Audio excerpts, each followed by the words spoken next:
Pernah nggak sih Anda merasakan pas mau tidur malam hari, udah coba cari posisi paling enak, tapi rasa nyeri di punggung atau lutut itu kayaknya nggak hilang-hilang?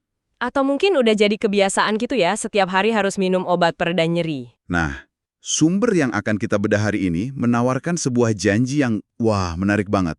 Sebuah solusi yang katanya nggak butuh biaya, nggak butuh obat, dan cuma butuh waktu 3 menit sebelum tidur. Dan ini bukan sembarang klaim ya, informasinya datang dari seorang dokter di Korea, Dr. Yu Yang Shok, yang pengalamannya udah 45 tahun di bidang klinis. 45 tahun, wow. Iya, jadi misi kita hari ini adalah untuk membedah metodenya. Kita nggak cuma lihat apa yang harus dilakukan, tapi kita akan gali lebih dalam lagi, kenapa sih sesuatu yang sesederhana ini diklaim bisa kasih hasil luar biasa? Apa beneran masuk akal secara ilmiah? Oke, disinilah ceritanya jadi sangat menarik. Sumber ini membuka dengan sebuah kisah nyata. Ada seorang wanita, umurnya 76 tahun, namanya Kim Bong-ne. Oke. Bayangkan, dia ini sudah lebih dari 10 tahun menderita radang sendi lutut. Ditambah lagi, ada gejala hernia juga di punggungnya. Dia udah coba semuanya, rumah sakit, fisioterapi, tapi ya gitu, hasilnya cuma sementara. Tentu saja dia skeptis ya. Setelah bertahun-tahun mencoba pengobatan medis yang canggih, terus tiba-tiba disuruh melakukan peregangan sederhana, Pasti rasanya aneh banget. pasti mikir, ini terlalu bagus untuk jadi kenyataan. Tepat. Respons pertamanya ke dokter itu, menurut sumbernya, gimana caranya saya peregangan di umur segini? Punggung saya aja nggak bisa lurus. Sangat bisa dimengerti keraguannya. Iya, iya. Tapi karena gerakannya gampang banget dan bisa dilakukan di tempat tidur, akhirnya dia coba. Dan hasilnya, seminggu kemudian dia balik ke dokter. Seminggu? Cepet juga ya. Cepat! Dia bilang, "Dok, berhasil. Sakitnya sih masih ada, tapi sekarang saya bisa tidur lebih nyenyak. Dan rasa sakit yang tajam di punggung pas bangun pagi itu udah jauh berkurang." Perubahan dalam 7 hari itu signifikan banget loh, Mhm. apalagi untuk nyeri kronis. Ini yang membawa kita ke prinsip inti dari metode ini. Sumber ini menjelaskan kalau tubuh kita itu kayak sebuah rantai yang saling nyambung. Oke. Kita seringnya kan fokus di area yang sakit aja. Punggung sakit, ya pijet punggung. Mhm. Lutut sakit, ya suntik lutut. Betul. Fokus ke gejalanya. Jadi logika itu salah ya. Kenapa justru kuncinya ada di panggul, yang kayaknya nggak ada hubungannya langsung. Persis, dan ini kesalahan yang sering terjadi. Kita kayak memadamkan api di satu titik, padahal sumber kebocorannya di tempat lain. Ah, Logikanya menurut sumber ini gini, kunci dari banyak masalah punggung dan lutut itu ada di sendi panggul atau golguanjol kalau bahasa Koreanya, dan otot hamstring di paha belakang. oke. Panggul dan hamstring. Kalau dua bagian ini kaku, panggul atau golban itu jadi miring. Nah, panggul yang miring bikin seluruh fondasi tubuh kita goyah. Wah, jadi kayak efek domino ya? Betul sekali. Efek domino, tulang belakang jadi nggak stabil, terus beban yang harusnya ditopang panggul malah lari semua ke lutut. Pantesan masalahnya muncul barengan. Jadi gerakan ini bukan sekedar peregangan punggung biasa, tapi untuk memperbaiki seluruh rantai itu sekaligus. Tepat, ini pendekatan yang holistik. Anda nggak cuma ngobatin gejala di lutut, tapi mengembalikan keseimbangan seluruh struktur penopang tubuh. Kisah dan penjelasannya meyakinkan banget. Saya jadi penasaran, gerakannya kayak apa sih? Apa serumit kedengarannya? Justru sebaliknya, keindahannya itu ada di kesederhanaannya. Nama teknisnya supine hamstring stretch, tapi Dr. Yu lebih suka menyebutnya pose 3 menit yang meredakan sakit lutut dan punggung. Oke, coba kita bayangin sama-sama gerakannya. Pertama, Anda berbaring dengan nyaman di tempat tidur atau matras, terus tekuk kedua lutut, telapak kakinya napak rata di permukaan. Langkah pertama ini kelihatannya sepele, tapi penting banget.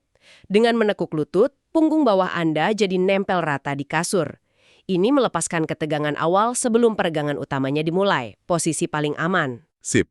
Setelah itu, angkat satu kaki, misalnya kaki kanan, perlahan lurus ke atas, ke arah dada.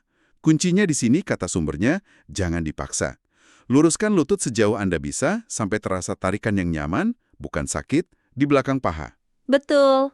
Lalu, pakai kedua tangan untuk pegang bagian belakang paha dan tahan posisi itu. Tujuannya bukan buat bisa nyentuh jari kaki atau apa ya, cuma buat merasakan peregangan lembut di otot hamstring itu. Tahan posisinya sekitar 30 detik sampai 1 menit, sambil nafas dalam-dalam dan pelan. Setelah itu, turunkan kaki pelan-pelan, ganti dengan kaki kiri. Prosesnya sama persis. Sama.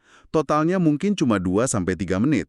Nah, sebagai penutup, sumber ini menyarankan untuk memeluk kedua lutut ke arah dada selama beberapa detik untuk merilekskan punggung bawah. Gampang banget. Dan ada alasan spesifik kenapa ini sangat efektif kalau dilakukan pas sebelum tidur. Ini bukan cuma soal ada waktu luang ya. Oh, ada alasannya? Ada. Saat kita tidur, tubuh kita itu secara alami masuk ke mode pemulihan. Peregangan ini yang dilakukan tepat sebelumnya fungsinya kayak sinyal mulai perbaikan ke tubuh. Anda mempersiapkan otot dan sendi untuk regenerasi semalaman. Jadi kayak ngasih instruksi ke tubuh sebelum dia kerja memperbaiki diri gitu ya?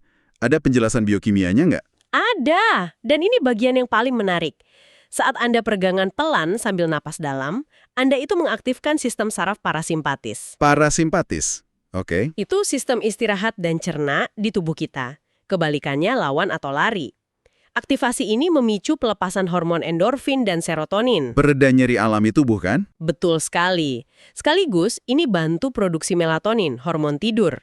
Jadi dalam 3 menit, Anda meredakan nyeri, menenangkan sistem saraf, dan menyiapkan tubuh untuk tidur nyenyak. Tunggu dulu. Sumber ini bahkan mengutip studi dari Harvard Medical School. Katanya, peregangan 5 menit sebelum tidur itu secara signifikan meningkatkan kualitas tidur dan mengurangi nyeri sendi pada orang tua. Ini validasi yang kuat banget. Benar. Sumber ini nggak merinci studi Harvard itu lebih jauh, tapi temuannya sangat sejalan dengan prinsip yang dijelaskan di sini. Efek kumulatif dari relaksasi otot, aliran darah lancar, pelepasan hormon pereda nyeri, dan aktivasi sistem saraf. Semuanya bekerja bersamaan. Iya, semuanya menciptakan kondisi ideal bagi tubuh untuk menyembuhkan dirinya sendiri. Ini bukan sihir, ini fisiologi. Oke, ini kedengarannya menjanjikan dan mudah dilakukan. Tapi pasti ada yang perlu diwaspadai kan, biar nggak malah cedera. Tentu saja, dan sumber ini menekankan 3 peringatan penting. Pertama, dan ini yang paling krusial, bedakan antara rasa tertarik yang nyaman dan rasa sakit yang tajam. Itu beda tipis kadang-kadang. Betul. Tarikan hangat di belakang paha itu bagus, tandanya otot meregang. Tapi kalau rasanya kayak mau robek, itu sinyal tubuh untuk berhenti. Jangan pernah dipaksa sampai sakit. Peringatan kedua, jangan menahan nafas. Wah, ini saya rasa banyak dari kita yang tanpa sadar melakukannya ya. Sering sekali. Itu kontraproduktif. Saat tahan napas, otot malah ikut menegang. Efek peregangan maksimal itu justru terjadi pas Anda buang napas panjang dan pelan. Saat itulah otot paling bisa rileks. Dan yang ketiga, Yang ketiga, tentu saja, hindari gerakan menyentak atau tiba-tiba. Semuanya pelan dan terkontrol. Angkat pelan, tahan dengan stabil, turunkan juga pelan. selain yang nggak boleh dilakukan, ada tips buat memaksimalkan hasilnya nggak? Ada. Sumber ini menyebutnya rutinitas emas. 3 kebiasaan kecil. Pertama, kompres hangat selama 5 menit sebelum mulai peregangan. Oh, sebelumnya ya. Iya, sebelumnya. Pakai handuk hangat atau kantong kompres di punggung bawah atau lutut. Ini bikin otot lebih rileks dan sirkulasi darah meningkat. Peregangannya jadi jauh lebih efektif. Kayak pemanasan kecil gitu ya. Masuk akal. Lalu yang kedua? Yang kedua, gerakan 5 menit di pagi hari. Setelah tidur kan sirkulasi darah melambat. Jadi pas bangun, jangan langsung loncat dari kasur. Duduk dulu di pinggir tempat tidur, gerakan pergelangan kaki naik turun 30 detik. Oh, simple banget. Atau jalan pelan aja di kamar beberapa menit. Ini kayak membangunkan lagi sistem sirkulasi sebelum mulai aktivitas. Sederhana tapi sepertinya sangat berdampak buat mengurangi kaku di pagi hari. Dan yang ketiga? Segelas air hangat, minum air apalagi air hangat setelah bangun atau setelah peregangan, hidrasi itu penting banget buat elastisitas otot. Air juga bantu buang sisa-sisa metabolisme dan zat peradangan dari tubuh. 3 hal itu, kompres hangat, gerakan pagi, dan air hangat, kalau dilakukan konsisten, efeknya bisa berlipat ganda ya. Betul sekali. Sekarang mungkin ada dari Anda yang berpikir, masa sih peregangan aja bisa bikin saya berhenti minum obat? Sumber ini sangat memahami keraguan itu. Wajar sekali kalau ragu. Setelah bertahun-tahun bergantung pada solusi medis, sulit percaya jawabannya bisa sesederhana ini. Ya kan? Justru disitulah kekuatannya. Sumber ini berargumen kalau nyeri kronis itu dalam banyak kasus bukan masalah tulang atau sendi semata. Akar masalahnya seringkali adalah otot yang kaku, sirkulasi darah yang buruk, dan saraf yang kejepit. Oke. Obat pereda nyeri memang bisa memblokir sinyal sakit ke otak, tapi cuma sementara. Obat itu nggak melakukan apa-apa untuk mengatasi kekakuan otot atau melancarkan sirkulasi. Jadi obat itu cuma menutupi gejala, bukan memperbaiki sumber masalahnya. Tepat.